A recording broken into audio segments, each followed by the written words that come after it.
Selamat siang, salam sehat sahabat Bethsaida. Perkenalkan, saya Ori yang akan menjadi pemandu webinar Bethsaida Hospital pada siang hari ini. Nah, sahabat Bethsaida, sebelum kita lanjut, perlu diketahui bahwa berdasarkan data statistik dunia, penyakit jantung koroner merupakan penyebab nomor 1 kematian di seluruh dunia. Dan ternyata setiap 3 detik ada kematian diakibatkan dari penyakit jantung koroner dan juga stroke. Nah, di Indonesia sendiri ternyata 1 dari 10 orang meninggal akibat penyakit jantung koroner. Nah, pada tahun 2016 berdasarkan data bahwa penyakit jantung menghabiskan dana lebih dari 7 triliun, luar biasa sekali. Nah, sehingga pada hari ini kita akan mengadakan webinar, kita akan kenali lebih dalam penyakit silent killer jantung koroner. Untuk webinar kali ini kita akan bagi ke dalam 2 sesi, yaitu sesi edukasi dan juga sesi Q&A. Sebelum mulai, saya akan membacakan beberapa rules yang harus diikuti selama webinar berlangsung. Yang pertama, sahabat Bethsaida harap mematikan mikrofon dan juga video selama dokter memberikan edukasi agar webinar dapat berjalan dengan lancar. Untuk sesi Q&A, sahabat Bethsaida dipersilakan untuk mengajukan pertanyaan melalui fitur kolom chat pada aplikasi Zoom dan akan dipilih 3 pertanyaan terbaik untuk mendapatkan hadiah menarik dari Bethsaida Hospital. Nah, untuk pertanyaan sendiri dapat disiapkan dari awal webinar berlangsung. Harap tidak meninggalkan webinar sebelum host menutup Zoom meeting. Seluruh informasi yang didapat melalui webinar ini tidak boleh disebarluaskan tanpa seizin pihak rumah sakit. Pengumuman pemenang akan diumumkan melalui grup WhatsApp setelah webinar selesai. Nah, saat ini sudah hadir bersama saya Dr. Raja Adil C. Siregar MM SPJPK. Beliau merupakan dokter ahli jantung dan pembuluh darah sekaligus konsultan kardiologi intervensi dengan pengalaman yang banyak dan juga prestasi yang sudah didapat. Salah satunya beliau mendapatkan penghargaan sebagai Dokter Teladan Nasional Departemen Kesehatan RI dan juga Bintang Satya Lencana Keteladanan Bakti Husada Kesehatan RI. Dan saat ini beliau setiap hari praktik di Bethsaida Hospital. Nah, kita kenalan dulu yuk sama Dokter Raja. Halo dokter, apa kabar? Halo. Apa kabar dokter? Baik. Baik, luar biasa dokter. Nah, sebelum kita lanjut dok, saya ada satu pertanyaan secara general. Kenapa sih penyakit jantung koroner disebut silent killer? Ya, karena tidak terduga orang yang merasa badannya sehat, tidak ada gejala, tahu-tahu fatal. Oh, oke. Secara diam-diam seperti pembunuh diam-diam. Betul sekali. Jadi memang sangat menyeramkan ya dok ya, silent killer. Tanpa ada gejala apa-apa tiba-tiba langsung terkena serangan seperti itu. Betul. Oke. Baik, langsung saja dimulai dokter untuk edukasinya, silakan. Baik. Selamat siang, bapak-bapak dan ibu-ibu. Assalamualaikum warahmatullahi wabarakatuh. Salam sejahtera untuk kita semua. Pada siang hari ini kita akan berdiskusi mengenai penyakit yang sering disebut sebagai silent killer. Seperti telah dibuka tadi, bahwa silent killer adalah pembunuh diam-diam. Banyak orang yang tidak menyadari, menyandang penyakit ini, akibatnya fatal. Dan penyakit ini adalah penyakit jantung koroner. Nama saya Raja Adil Cakranega Siregar. Saya adalah spesialis jantung dan pembuluh darah yang saat ini berpraktek di Bethsaida Hospital. Baik, kita lanjutkan. Maaf, ada sedikit gangguan. Jantung adalah suatu organ yang berfungsi untuk memenuhi kebutuhan seluruh organ tubuh. Jadi jantung adalah sebagai pompa utama di tubuh kita. Kalau dalam suatu organisasi yang dinamakan adalah jantung organisasi adalah bagian yang paling penting yang bisa mensupport bagian-bagian yang lain. Karena pentingnya jantung, maka kita harus betul-betul merawat bagian yang penting ini. Kalau disebut penyakit jantung, tidak selalu harus penyakit jantung koroner. Penyakit jantung itu banyak.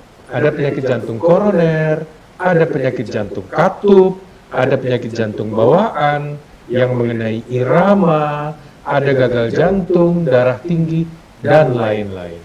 Banyak. Dan jantung koroner ini adalah salah satu dari penyakit jantung. Tapi memang yang paling populer dan paling merenggut kualitas hidup adalah penyakit jantung koroner. Ini yang selanjutnya akan kita bahas.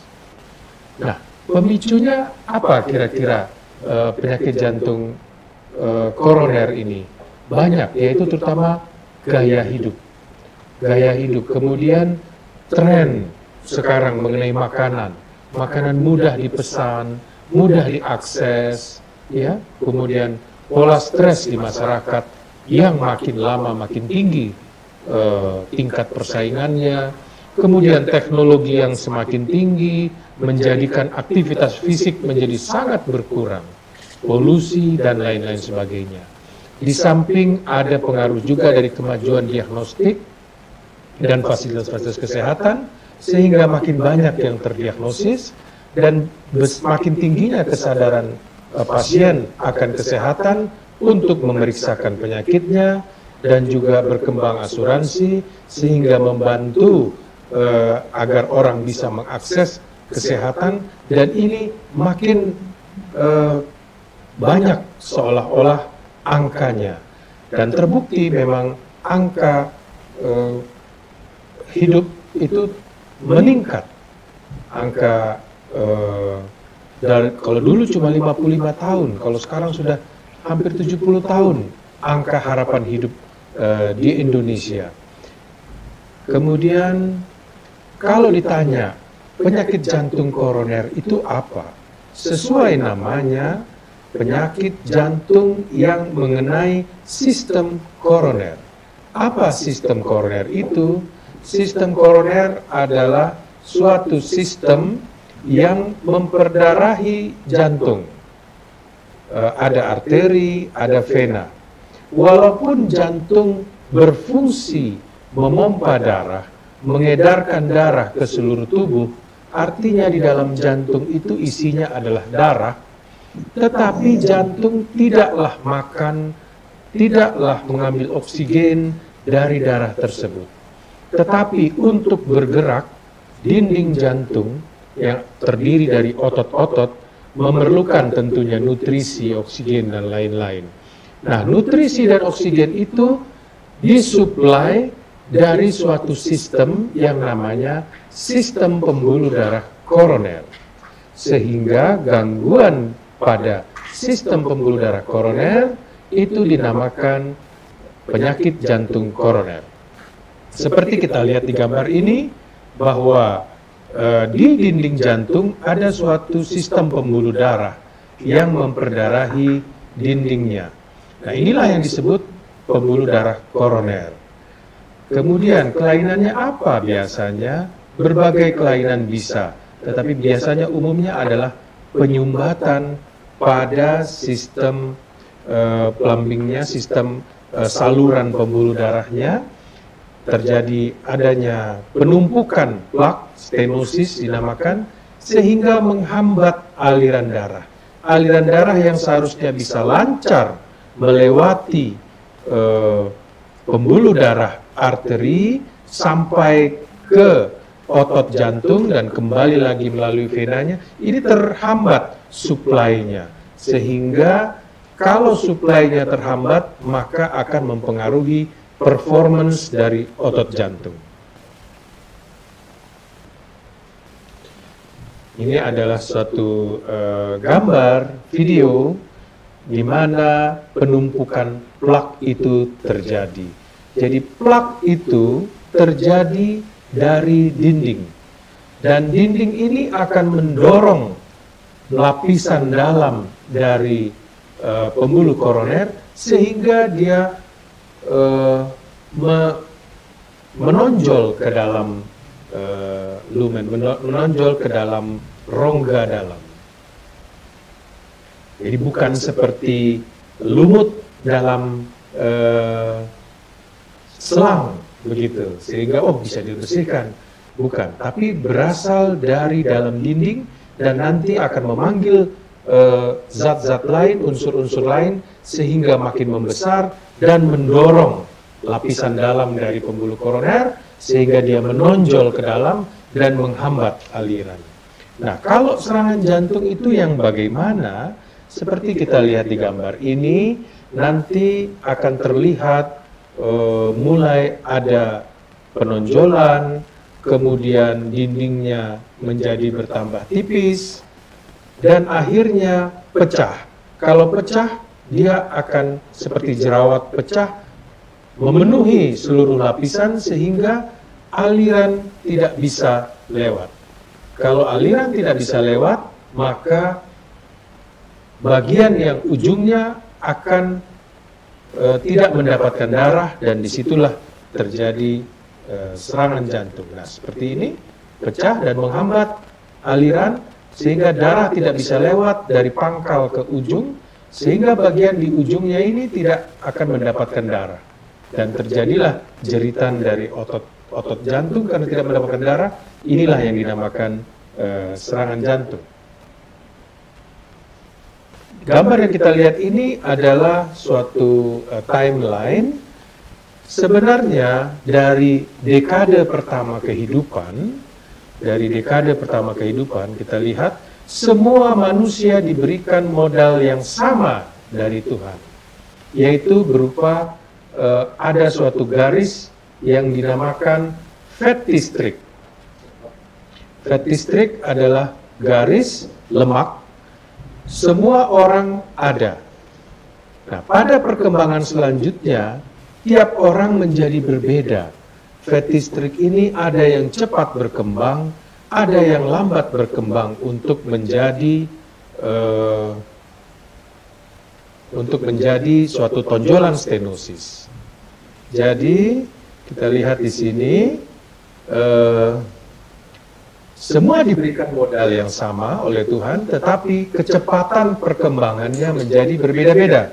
Kalau kita bisa menjaga kesehatan dengan baik, dan itu akan lama timbulnya. Tapi kalau kita tidak cepat mengatasinya, maka dia akan berkembang dengan cepat. Dan sebenarnya Tuhan sudah menganugerahi ada suatu lapisan yang namakan lapisan endotel. Itu adalah semacam coating di arteri koroner kita, sehingga kolesterol tidak gampang menempel di dinding, sehingga tidak gampang terjadi plak-plak penyumbatan. Tetapi pada perjalanan hidupnya kita merusak sendiri lapisan endotel itu, sehingga terjadi injury di lapisan endotelnya. Misalnya polusi dengan aliran yang kencang, kalau kita darah tinggi atau marah atau apa, dan lain-lain, hormon adrenalin yang terlalu banyak sehingga aliran menjadi cepat, itu akan melukai lapisan dinding dalam dari koroner sehingga terjadi lecet-lecet, datanglah kolesterol LDL yang teroksidasi, dia akan menempel. Pada waktu menempel pertama kali, itu masih dinamakan soft plaque. Nah, dengan olahraga terguncang-guncang atau ada minum pengencer darah, dia masih bisa lepas. Tetapi kalau itu tidak terjadi, maka dia akan masuk ke dalam dinding. Dia akan masuk ke dalam dinding, maka berkembang di dalam dinding. Kalau berkembang di dalam dinding akan memanggil unsur-unsur lain. Termasuk di situ unsurnya ada kalsium juga. Sehingga makin besar dan dia menonjol ke dalam saluran pembuluh koroner. Kalau sudah menonjol akan menghambat aliran. Jadi ukuran pembuluh koronernya yang tadinya 100% lapang menjadi berkurang. Nah, itu kira-kira proses dari terjadinya penyumbatan. Nah, sekarang bagaimana kita mengetahui apakah ada penyakit jantung koroner? Yang harus selalu diingat adalah tidak selalu ada gejala. Kalau ada gejala, seperti sering disebutkan di mana-mana, orang bilang atau di literatur, ada nyeri dada, tidak nyaman di dada, tengah agak ke kiri, disertai penjalaran ke lengan, ke rahang, ke punggung, disertai keringat dingin dan lain-lain, cepat lelah, berdebar-debar. Kalau ada, kita curiga ada sesuatu di sistem koroner. Tetapi jangan dibalik, bahwa kalau tidak ada gejala, maka tidak ada apa-apa. Kalau ada gejala, boleh kita curiga, tetapi jangan dibalik. Kalau tidak ada gejala, berarti tidak ada apa-apa. Enggak seperti itu. Nah, jadi apa yang bisa membuktikan? Harus diperiksa fakta yang berbicara. Karena tidak selalu sesuai dengan gejala, inilah yang disebut silent killer. Ada yang merasa sehat, tidur, tidak bangun lagi. Merasa sehat, begitu main tenis, jatuh, dan lain-lain sebagainya. Karena itu harus dilakukan pemeriksaan. Check and recheck. Apa saja pemeriksaannya? Setiap pemeriksaan mempunyai spesifikasi teknis masing-masing. Tidak ada suatu pemeriksaan yang bisa mewakili beberapa pemeriksaan sekaligus. Masing-masing punya spesifikasi teknis sendiri. Sehingga makin lengkap suatu pemeriksaan, akan makin lengkap pula hasilnya, dan kita akan makin bisa mengambil suatu kesimpulan yang baik. Apa saja pemeriksaan tersebut? Mulai dari EKG, elektrokardiografi, kemudian treadmill test, kemudian ekokardiografi untuk melihat anatomi dalam, katup-katup, daya pompa, dan lain-lain sebagainya. Ada pemeriksaan makin modern lagi, yaitu CT scan. Kita bisa melihat pembuluh darah koroner. Nah, di sini sudah mulai bisa kita melihat aliran darahnya, bagaimana di sistem koroner, apakah ada penyumbatan atau tidak. Dan juga sudah berkembang sekarang calcium score. Calcium score adalah suatu tahap pertama dari suatu CT scan yang komplit. Di dalam suatu CT scan itu yang komplit, sebelum ke gambar-gambar kontrasnya, kita lebih dulu menghitung calcium score-nya. Dan juga kateterisasi. Kateterisasi ini adalah yang paling invasif, jadi keakuratannya pun dikatakan 100%.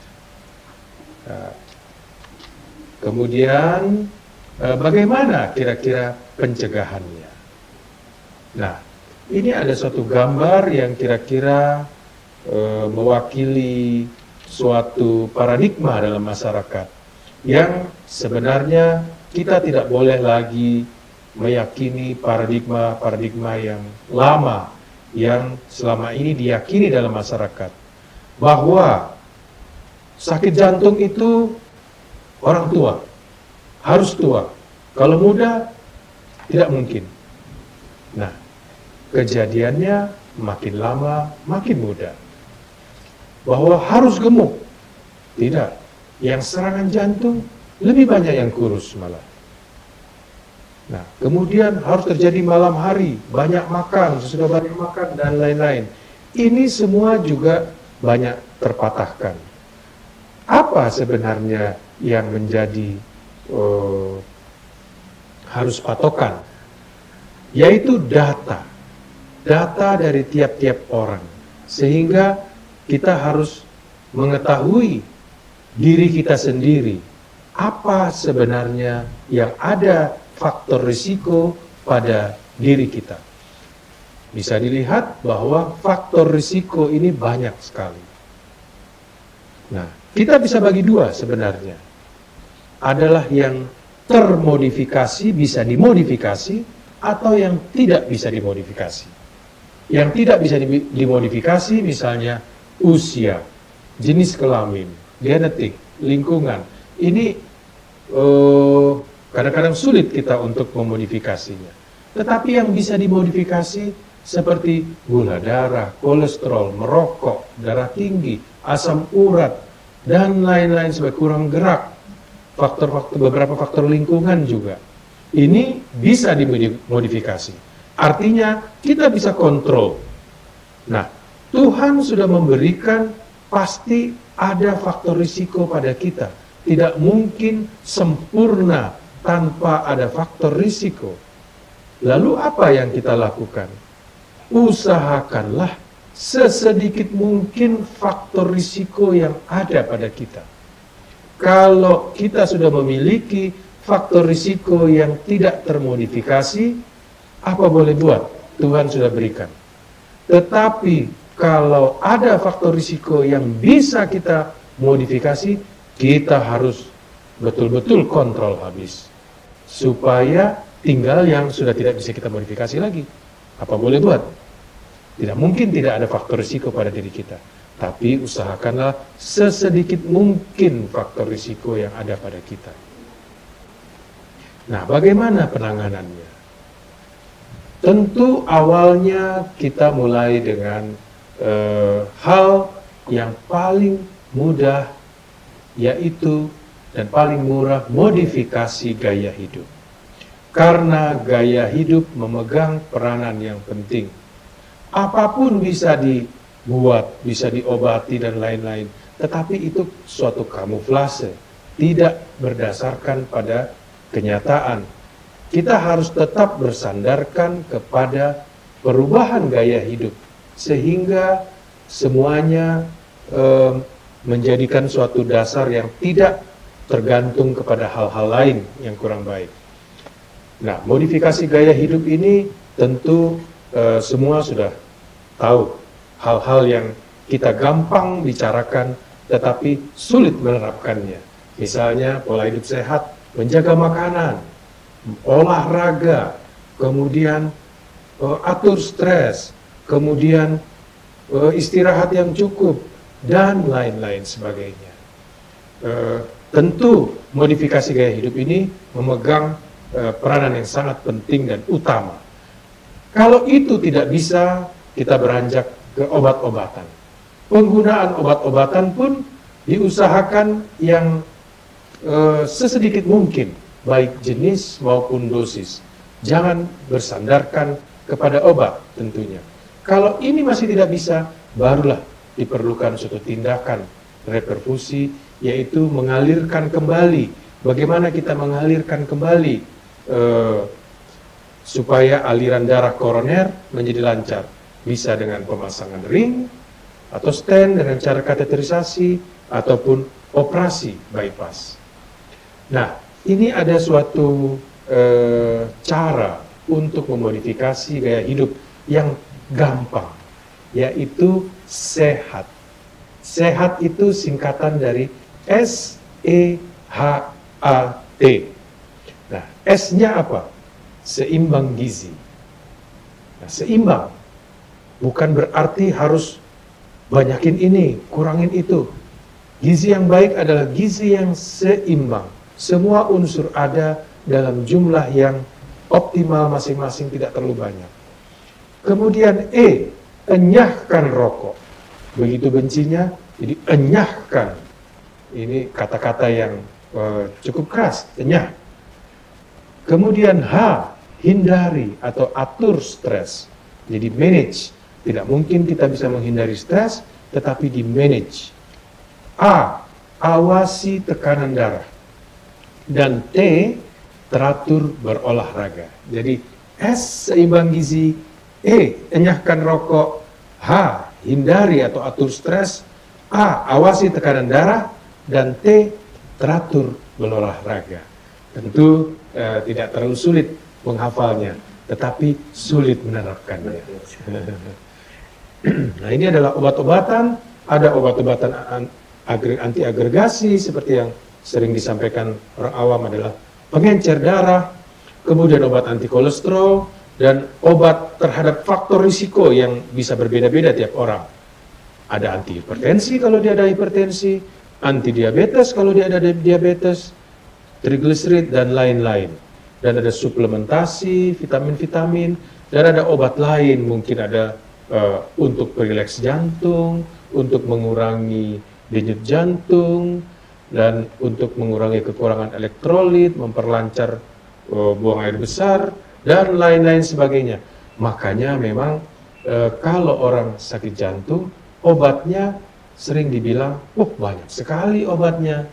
Tetapi sebenarnya obat standarnya tidak terlalu banyak. Yang banyak, bikin banyak adalah obat untuk faktor risiko tiap-tiap orang. Berbeda. Orang yang ada darah tinggi, gula, dengan orang yang tidak ada darah tinggi dan gula, sudah berbeda jauh obatnya. Nah, ini adalah gambaran. Di sini yang dimaksudkan dengan kateterisasi. Nah, kalau balon itu apa sih? Nah, balon itu adalah untuk memperlebar. Di sini terlihat. Nah, kalau pasang ring itu seperti apa? Seperti terlihat di sini, sesuatu yang menyempit, kemudian diperlebar, seperti ada gorong-gorong. Stand itu seperti per ballpoint, itu gambarannya kurang lebih seperti itu. Sehingga yang tadinya sempit bisa jadi melebar. Sedangkan plaknya tetap ada, digeser ke samping saja. Karena memang tidak bisa diapa-apakan. Nggak bisa diapa-apakan, karena sudah mengandung kalsium. Seperti kita tahu, kalsium sangat keras, sekeras tulang. Sehingga tidak bisa diapa-apakan, hanya bisa digeser ke samping supaya aliran darahnya menjadi lebih lancar di salurannya. Nah, kalau bypass itu apa sebenarnya? Kalau bypass, kalau ada penyumbatan dibiarkan dan dibuat saluran baru, dibuat jaringan baru, diambil pembuluh darah dari kaki atau dari dalam rongga dada, kemudian disambung pangkal ke ujung, dibuat jalan bypass, dibuat jalan baru. Jalan yang lama dibiarkan saja, dibuat jalan baru. Itulah istilahnya bypass. Jadi apakah pilihannya pasang ring atau bypass atau apa, itu sudah ada standar-standarnya dan ada beberapa pertimbangan-pertimbangannya. Dokter akan berkomunikasi dengan pasien untuk apa yang terbaik bagi pasien. Nah, sebagai kesimpulan, penyakit jantung sangat penting karena mempengaruhi kualitas hidup. Bayangkan bagaimana seorang kepala keluarga yang masih produktif kadang-kadang harus menderita penyakit jantung sehingga mempengaruhi pekerjaannya, mempengaruhi income-nya, sehingga bukan hanya dirinya yang menderita, tetapi keluarganya juga akan merasakan akibat dari penyakit jantung sang kepala keluarga. Nah, tidak ada gejala yang pasti, sehingga harus dicek dengan cara pemeriksaan rutin, tentu di fasilitas pelayanan yang cukup lengkap. Nah, dipilih moda screening yang cukup efektif dan efisien sesuai dengan kemajuan teknologi, kemajuan zaman. Jangan itu lagi pemeriksaannya, tentu sudah mulai lebih berkembang, yang lebih maju. Dan yang terpenting adalah mengurangi faktor risiko dengan penerapan pola hidup sehat dan penerapan yang aman, nyaman, cepat, dan tepat pada fasilitas kesehatan yang tentunya selalu meng-up-to-date-kan dirinya. Jadi pilihlah fasilitas kesehatan yang selalu up-to-date. Demikianlah kira-kira, semoga bermanfaat informasi yang disampaikan, dan kita akan memasuki forum diskusi tanya jawab. Demikian, terima kasih. Terima kasih Dr. Raja untuk materi edukasinya yang sangat luar biasa sekali. Langsung saja kita ke pertanyaan yang sudah ada, nanti boleh kita tampilkan. Oh, sudah banyak sekali ya. Luar biasa. Pertanyaan pertama lumayan menarik nih, Dok. Ya. Dari Bapak Robert Nanlohi. Beliau mengatakan bahwa sudah mengalami 9 penyempitan jantung dan telah mendapatkan tindakan dengan pemasangan 6 stent dan 4 balon. Tersisa 1 penyempitan 40%. Tindakan dilakukan di tahun 2005, 2010, terakhir di 2017. Pada tahun 1980 memang sudah teridentifikasi jantung pada flight medics. Nah, pada saat itu teridentifikasi murmur sedang. Terus pernah juga mengalami malstroke tahun 2008 karena kekentalan darah. Dan juga ada riwayat diabetes dan juga high cholesterol. Nah, selain treatment tadi yang sudah dijalankan, beliau juga mengikuti hiperbarik sambil konsumsi stem cell untuk perbaikan jaringan dan atau vastatin untuk menekan kolesterol dan mengendalikan gula darah. Nah, namun ternyata konsumsi juga red wine untuk mendapatkan resveratrol guna menghambat plak. Pertanyaannya, apakah pertumbuhan plak bisa terhambat oleh zat resveratrol? Dan apakah plak yang sudah menempel bisa terlepas juga oleh resveratrol? Terima kasih. Terima kasih Pak Robert pertanyaannya. Kalau melihat riwayatnya tadi, Pak Robert ini sudah berpengalaman dalam berpenyakit. Berjatuhan ya dok ya. Iya, sudah beberapa kali dilakukan tindakan, kemudian juga sudah pernah stroke, dan juga ada kelainan katupnya, karena tadi ada murmur katanya. Jadi sudah lumayan beberapa hal yang dialami. Pertanyaannya adalah mengenai plak. Plak itu sekali dia sudah, kalau namanya hard plak, waktu menjadi soft plak itu masih baru menempel di dinding dalam. Kolesterol LDL yang teroksidasi baru menempel saja pada tempat di mana lapisan endotelnya sudah lecet, itu masih soft plak. Masih bisa kalau olahraga tergoncang-goncang atau pengencer darah dan lain-lain masih bisa lepas. Tetapi kalau sudah masuk ke dalam dinding, sudah memanggil kalsium, dia sudah namanya menjadi hard plak. Ini sudah tidak bisa lagi untuk mundur. Tidak bisa lagi.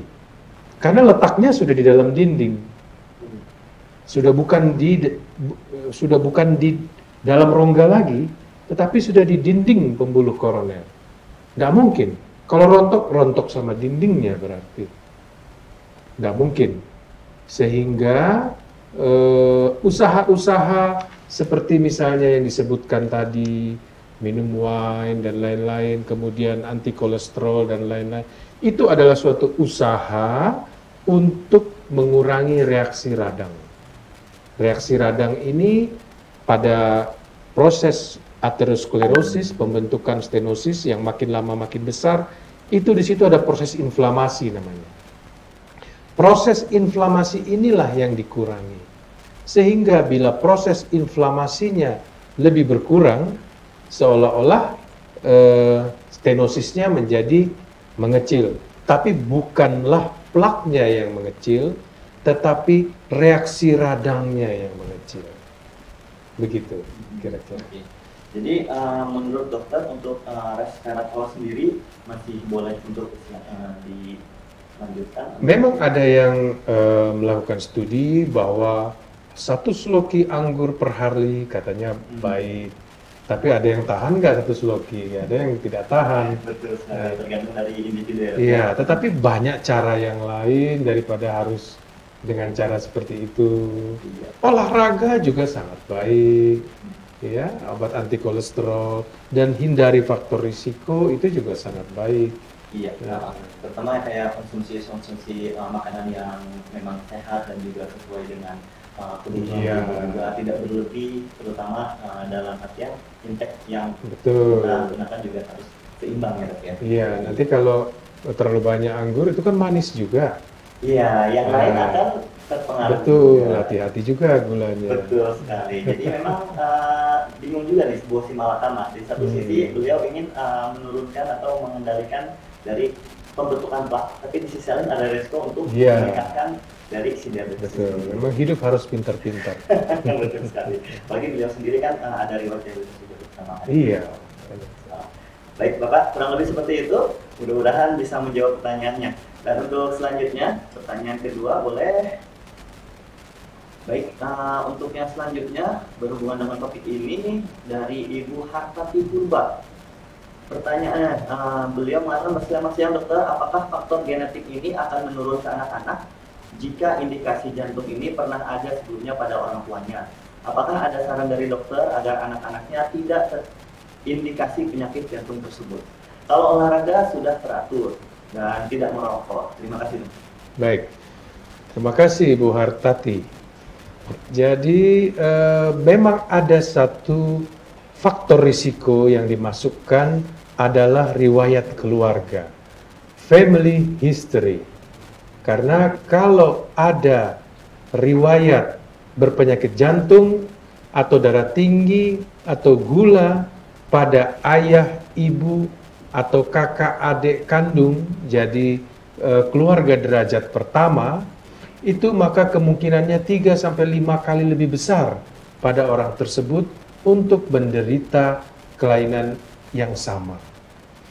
Nah, tetapi yang dimaksudkan di sini dengan diturunkan, faktor keturunan, itu bukanlah secara genetik, bukan genetically, genetiknya, tetapi biasanya yang diturunkan adalah faktor-faktor kebiasaan dalam keluarga. Misalnya, kalau orang tuanya, sering banyak makan nasi, tentu anak-anaknya juga mengikuti pola yang sama. Atau makannya sering yang berlemak, bersantan, dan lain-lain. Tentu yang lain juga akan terikut. Nah, inilah sebenarnya yang sering menjadi penyebab yang dikatakan faktor keluarga atau keturunan, bukan secara genetiknya.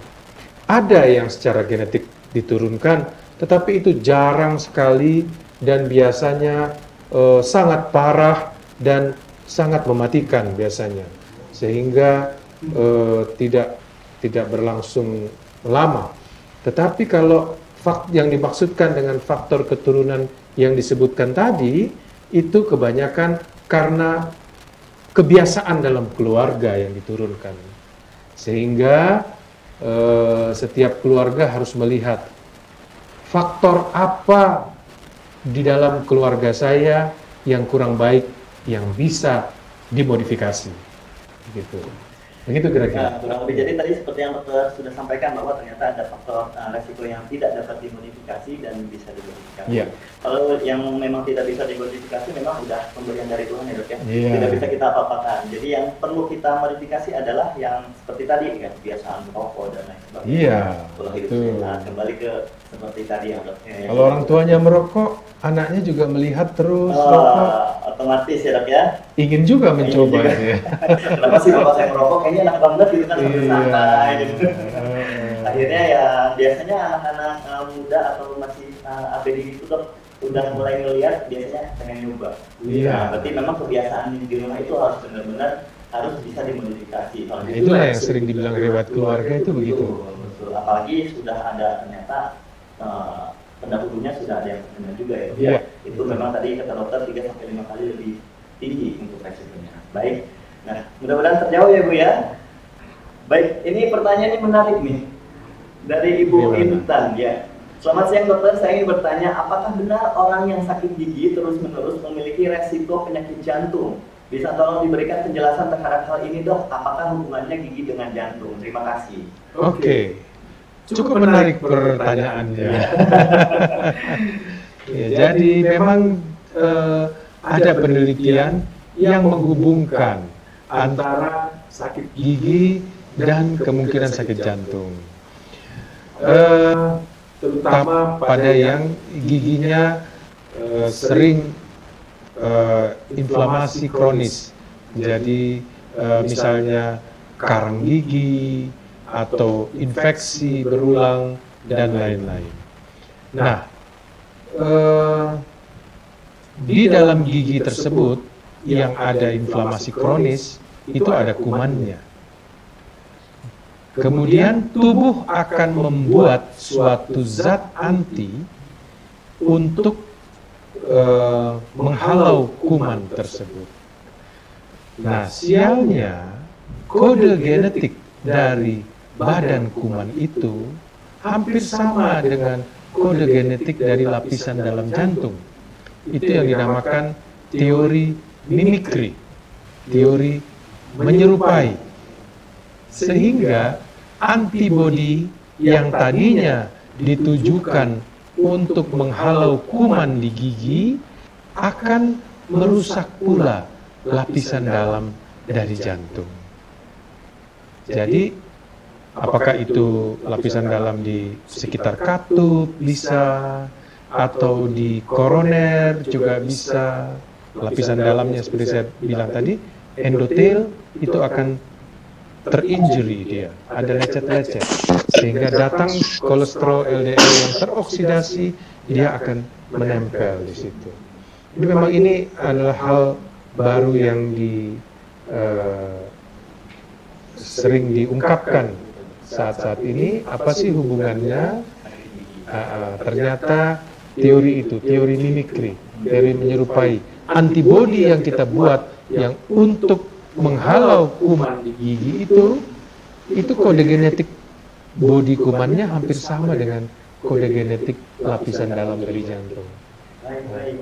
Jadi memang jadi merusak jantung dia. Jadi ikut merusak yang bagian yang ada di jantung juga ya, Dok, ya. Betul. Jadi teori yang tadi sudah disampaikan oleh dokter. Otomatis kita harus juga menjaga kebersihan gigi kita. Iya. Harus teratur di betul Bang, bersihkan apalagi yang sudah merasakan ada giginya berlubang dan sebagainya, lebih parah lagi ya, Dok, ya. Betul. Baik. Nah, kurang lebih seperti itu Ibu, dan selanjutnya dari Ibu Nay. Baik, yang ini pertanyaannya, selamat siang dokter, saya ingin bertanya apakah metode screening dan preventif untuk unmodifiable risk dari penyakit jantung koroner yang dapat dilakukan oleh masyarakat? Jika berupa screening pemeriksaan di rumah sakit, kapan kita harus melakukannya dan berapa kali frekuensinya? Baik, maksudnya unmodifiable. Unmodifiable kayaknya sih. Jadi kalau unmodifiable tidak bisa dimodifikasi. Misalnya usia, kita makin bertambah tua, nggak bisa jadi muda lagi. Nah, faktor usia ini berapa kira-kira yang berbeda antara pria dan wanita? Kalau untuk pria, batasannya adalah 40 tahun yang dianggap sebagai faktor risiko. Nah, ada negara yang sudah mulai 35 tahun pun sudah dianggap faktor risiko. Tapi kalau kita di sini 40 tahun dianggap sebagai suatu faktor risiko. Tetapi pada kenyataannya makin lama makin muda. Sehingga jangan mentang-mentang belum 40. Kalau pada diri kita ada suatu faktor risiko yang mengkhawatirkan, kan sekarang eranya informasi sudah banyak. Semua orang bisa lihat di Mbak Google, di mana ada seminar-seminar, webinar seperti ini. Kalau ada sesuatu yang merisaukan hatinya, segera periksa walaupun belum 40 tahun. Jadi lebih cepat, lebih baik. Untuk pria 40 tahun batasnya. Nah, untuk wanita batasannya adalah usia menopause. Kalau masih belum menopause, masih menstruasi, itu masih ada perlindungan dari hormon estrogen. Hormon estrogen adalah hormon pelindung bagi wanita, seperti pengencer darah bagi wanita itu hormon estrogen. Tapi kalau sudah menopause, sudah tidak ada lagi perlindungan dari hormon estrogen, maka risikonya menjadi sama dengan laki-laki. Waktu menstruasi, laki-laki lebih banyak terjadi. Kemudian, tapi kalau sudah menopause, risikonya menjadi sama. Tapi kalau terjadi antara laki-laki dan wanita, sesudah itu angka kematiannya lebih tinggi pada wanita. Nah, itulah uniknya wanita di situ. Wanita memang unik ya. Jadi faktor risiko, kalau itu nggak bisa diapa-apakan. Seperti misalnya suku bangsa. Nggak bisa kita. Siapa yang minta lahir dari mana? Nggak bisa. Jadi kalau unmodifiable, kita tidak bisa modifikasi lagi. Tapi kalau yang modifiable, nah itu kita harus tuntas habiskan. Jangan ada faktor risiko yang modifiable. Nah, untuk metodenya sendiri, metode screening dan preventifnya kayak gimana nih, untuk yang tadi yang tidak bisa termodifikasi? Pemeriksaan tentu harus data semua yang berbicara. Jangan perasaan, rasanya enggak nih, rasanya begini nih, gitu. Jangan, rasanya pegel-pegel, mungkin ini kolesterol, ya mungkin saja. Tapi bukan itu. Semua harus cek. cek rutin, misalnya laboratorium, kita cek rutin secara berkala, sehingga harus dicari, jangan ditunggu, tapi dicari. Karena kalau udah dicari, kita ketemu, kita bisa istilahnya mudah-mudahan diketemukannya masih ringan. Iya, jadi kita bisa cepat menanggulanginya. Ya? Iya, betul. Oke, dan kalau misalnya kira-kira setahun kalau yang tidak ada gejala sama sekali, terutama yang tadi pertanyaannya menyangkut pertanyaan ini, kira-kira harus berapa kali dulu? Bisa 6 bulan setahun. Gitu. Berarti berkalinya. Kecuali kalau ada hal yang memang, kita lagi berikan obat kolesterol misalnya. Kadang-kadang 1 bulan mesti kita Periksa lagi. Tergantung. Tapi kalau Tidak ada yang dicari, mungkin bisa 6 bulan sampai setahun lagi. Baik, iya. Itu yang memang sudah ada resiko yang tadi tidak bisa termodifikasi ya. Iya. Nah, bagaimana kalau yang tidak ada resiko yang tidak modifikasi itu memang benar-benar nggak ada turunan lain sebagainya, dokter? Kira-kira gimana? Ya, tetap misalnya kalau seorang laki-laki sudah memasuki usia 40 sudah dianggap suatu faktor risiko. Ya, jadi faktor usia itulah yang menjadikan dia kenapa harus cek. Ya, kalau wanita menopause. Iya, baik. Nah, jadi kalau misalnya sahabat Betsaida ada yang usianya di atas 40 untuk laki-laki dan untuk menopause yang perempuan yang tidak memiliki faktor resiko di rumah, mulai dari keturunan dan lain sebagainya, boleh nanti dicek juga ya, jangan sampai menunggu kalau misalnya ada gejala baru dicek ya. Baik, untuk selanjutnya pertanyaannya satu lagi. Oke, dari Serang ya, dari Serang Mbak Ibu Murniati. Oke, Assalamualaikum dokter, ini Tugiman dari Serang mau tanya, saya pasien dari dokter Raja, saya disiplin kontrol 3 bulan sekali, hasil saya udah EKG dan sudah CT scan 2 kali. Hasilnya bagus, tidak ada sumbatan, kalsium skor 0, kolesterol normal, asam urat normal, gula normal, tapi dada masih sering sakit atau berdebar kadang-kadang. Terlalu was-was terus. Sekarang saya tiap hari dikasih obat sama dokter Raja, Korolan 5 mg sama vitamin Bukinin. Terima kasih dokter. Baik, Pak Tugiman. Jadi satu hal yang sangat penting adalah faktor cemas. Ini ya. Stres ya dok ya. Pak Tugiman ini cemas. Cemas ya. Kita sudah buktikan dengan CT scan bahwa kalsium skornya 0, bahwa tidak ada faktor penyumbatan di koronernya, sehingga tidak perlu khawatir gitu. Sampai kalau nggak salah sudah 2 kali dengan jarak 2 tahun kita. Nah, tapi banyak faktor lain yang bisa menimbulkan seperti misalnya lambung dan lain-lain juga kita obati ya. Dan cemas ini yang paling, sehingga yang menonjol pada Pak Tugiman ini kalau nggak salah denyut jantungnya itu sangat cepat. Jadi sering merasa berdebar. Nah, cemas ini memang memegang peranan yang sangat penting, karena kalau kita cemas, yang keluar adalah hormon adrenalin. Hormon adrenalin ini digunakan orang untuk fight and flight, untuk kerja. Ini adalah satu hormon yang membuat kita menjadi siap untuk bekerja dan lain-lain, sehingga aliran darah menjadi deras, kemudian denyut jantung bertambah, badan kita lebih ready, lebih siap menerima semuanya. Tetapi harus diimbangi dengan munculnya hormon endorfin. Endorfin adalah kontra dari adrenalin dengan reaksi sebaliknya, bikin rileks, bikin cool, bikin tenang. Nah, kita lihat orang Jepang, kenapa dia kerjanya keras, adrenalinnya begitu hebat, tetapi tetap sehat, umur panjang, dan lain-lain.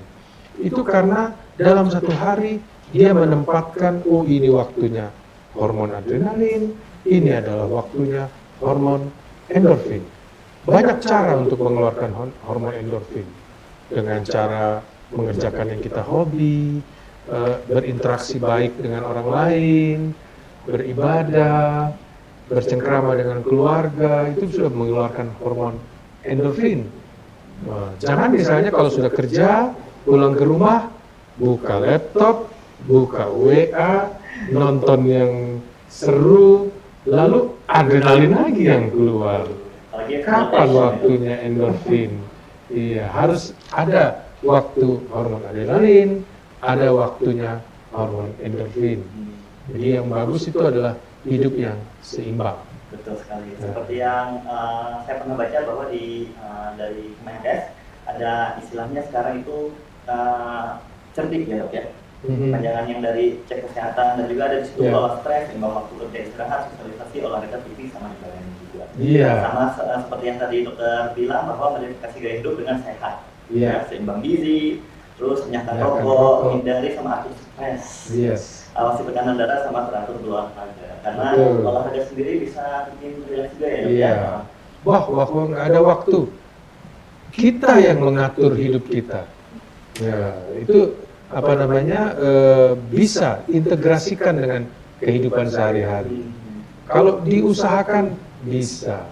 Jangan mengorbankan kesehatan untuk mencari uang. Nanti akhirnya akan mengorbankan uang untuk mencari kesehatan. Karena istilahnya uang bisa dicari lagi, tapi kesehatan kalau udah hilang susah gitu. Health is not everything, but without health, everything is nothing. Betul sekali.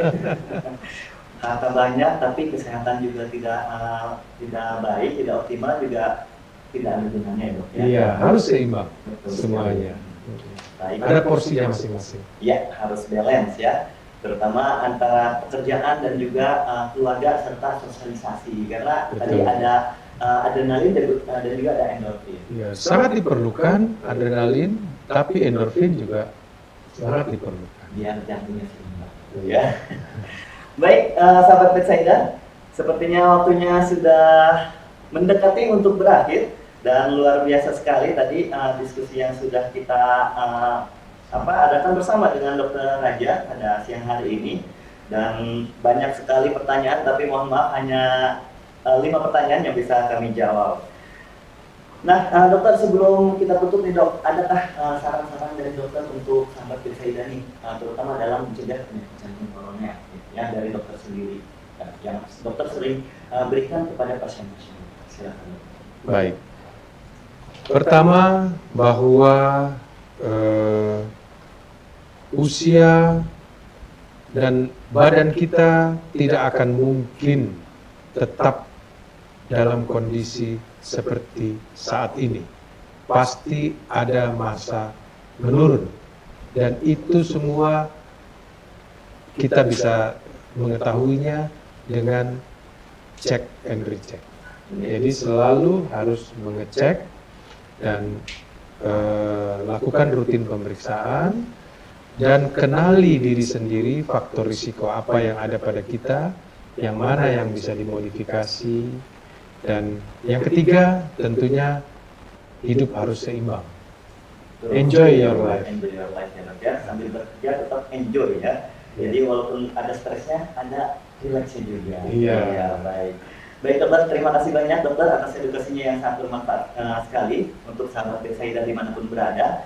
Nah sebelum saya tutup, saya akan tadi menarik kesimpulan tentang modifikasi gaya hidup yang sudah disampaikan oleh dokter Raja, yaitu tentang sehat ya, seimbang gizi, enyahkan rokok bagi yang merokok, hindari atau atur stres, awasi tekanan darah dan juga teratur berolahraga. Paling tidak sehari 30 menit jalan pagi atau misalkan jogging, tergantung dari kondisi masing-masing, tidak bisa dipaksakan.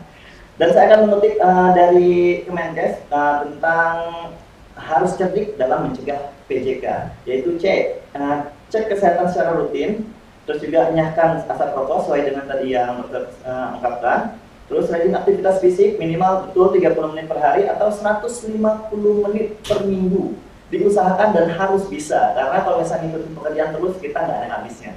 Jadi harus memang benar-benar kita seperti yang dokter bilang, kita yang mengatur waktu, bukan waktu yang mengatur kita. Dan diet sehat dengan kalori seimbang sesuai dengan anjuran pemerintah, 4-1-4 sendok, gulanya 4 sendok, garamnya 1 sendok dan juga lemaknya 4 sendok per hari. Istirahat yang cukup serta kelola stres, seimbang waktu kerja, istirahat, sosialisasi, olahraga, piknik dan juga jangan lupa ibadah. Baik sahabat Betsaida, sebelum menutup webinar kita hari ini, izinkan saya untuk menyampaikan sedikit informasi. Nah, terutama pada masa pandemi ini, mungkin banyak dari sahabat Betsaida yang khawatir tentang keamanan dari rumah sakit. Di sini saya ingin menginformasikan bahwa sahabat Betsaida tidak perlu khawatir karena Betsaida Hospital selalu melakukan desinfeksi dan sterilisasi terhadap seluruh fasilitas di dalam rumah sakit dan juga pemeriksaan kepada setiap pengunjung yang datang. Nah, sebagai solusi lain, kini Betsaida sudah melayani konsultasi secara online dan juga apotik online. Jadi sahabat Betsaida dapat melakukan konsultasi dengan dokter spesialis kami dan melakukan pembelian obat tanpa khawatir harus keluar rumah. Untuk informasi lebih lanjut mengenai konsultasi dan apotik online, sahabat Betsaida dapat bertanya langsung pada WA Group webinar ini dan tim kami akan menjawab pertanyaan-pertanyaan dari sahabat Betsaida. Terima kasih banyak Dr. Raja dan juga sahabat Betsaida. Baik, sama-sama, terima kasih. Sudah menyediakan waktu untuk berpartisipasi pada webinar Betsaida Hospital pada siang hari ini. Saya yakin edukasi kita pada hari ini dapat memberikan manfaat bagi kita semua. Amin. Tetap sehat dan jaga selalu kebersihan ya sahabat Betsaida. Sampai bertemu di webinar selanjutnya. Salam sehat, Betsaida bersamamu.